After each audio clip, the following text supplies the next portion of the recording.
নিয়ে আবারও খুব গুরুত্বপূর্ণ আপডেট। দিল্লি থেকে কলকাতা ডিএর অংশ মেটানোর আগে আইন অজ্ঞদের পরামর্শ নিচ্ছে রাজ্য। সামনে বড় আপডেট। দীর্ঘ লড়াইয়ের পর ডিএ মামলায় সুপ্রিম কোর্টের নির্দেশে কিছুটা স্বস্তি পেয়েছেন রাজ্য সরকারি কর্মীরা। রাজ্য সরকারি কর্মীদের ৬ সপ্তাহের মধ্যে বকেয়া ডিএর ২৫% মিটিয়ে দেওয়ার নির্দেশ দিয়েছে সুপ্রিম কোর্ট। দিনের শেষে হাতে আসবে বকেয়া ডিএর অংশ, এই আশাতে বুক বাঁধছেন সরকারি কর্মীরা।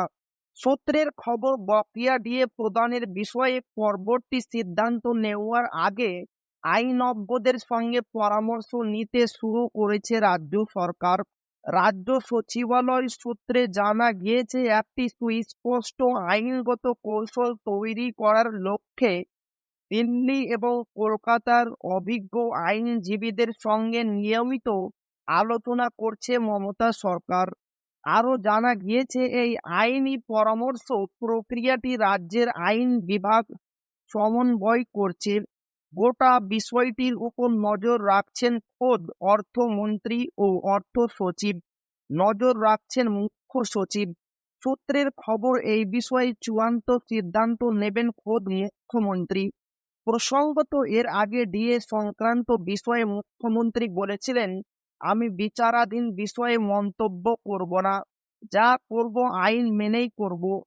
একবার আইনগত পরামর্শ প্রক্রিয়া সম্পন্ন হলে রাজ্য সরকার বকেয়ার অংশ মিটিয়ে দেবে বলে আশাবাদী সরকারি কর্মীরা। এদিকে শোনা যাচ্ছে, পশ্চিমবঙ্গ সরকারের কর্মচারীদের বকেয়া ডিএ দেওয়ার উদ্যোগ নিতে শুরু করে দিয়েছে নবান্ন। সম্প্রতি সব দপ্তর, স্কুল, কলেজ এবং স্বশাসিত সরকারি সংস্থাগুলির কাছে কর্মচারীদের সংখ্যা জানতে চেয়ে তথ্য তলব করেছে অর্থ দপ্তর। আবার বকেয়া ডিএর অংশ মেটাতে প্রযুক্তিগত দিক থেকে নতুন পদ্ধতি তৈরির সিদ্ধান্ত নিয়েছে নবান্ন।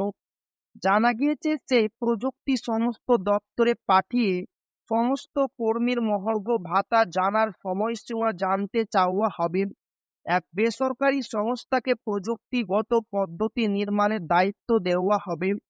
সরকারি কর্মচারীদের ইন্টিগ্রেটেড ফিনান্সিয়াল ম্যানেজমেন্ট সিস্টেম পোর্টালে গিয়ে ২০০৯ সালে রোপা কার্যকর হওয়ার পরে কার্যকালের মেয়াদের তথ্য জানাতে হবে। সব দপ্তর, সরকার অনুমোদিত এবং সরকার পোষিত স্বশাসিত সংস্থা এবং স্কুল, কলেজ, বিশ্ববিদ্যালয়ে তথ্য পাঠানোর নির্দেশ দেওয়া হবে এই প্রযুক্তির মাধ্যমে।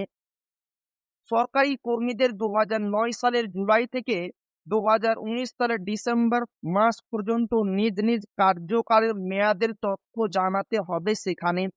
এর মাধ্যমে অর্থ দপ্তর সহজেই কোন আধিকারিক বা সরকারি কর্মচারীকে কত পরিমাণ বকেয়া ডিএ দিতে হবে সে বিষয়ে সঠিক তথ্য জানতে পারবে। তো এই ছিল ডিএ নিয়ে খুব গুরুত্বপূর্ণ আপডেট, যা আপনাদের মাঝে শেয়ার করলাম। তো ভিডিওটি ভালো লাগলে অবশ্যই আপনার বন্ধুদের শেয়ার করবেন, যাতে তাদের উপকার হয়। আর আপনি যদি এখনো আমাদের চ্যানেলকে সাবস্ক্রাইব না করে থাকেন, তো অবশ্যই চ্যানেলকে সাবস্ক্রাইব করবেন এবং আমাদের পাশে থাকবেন। তো আবারও দেখা হবে ডিএ রিলেটেড খুব গুরুত্বপূর্ণ ভিডিওতে।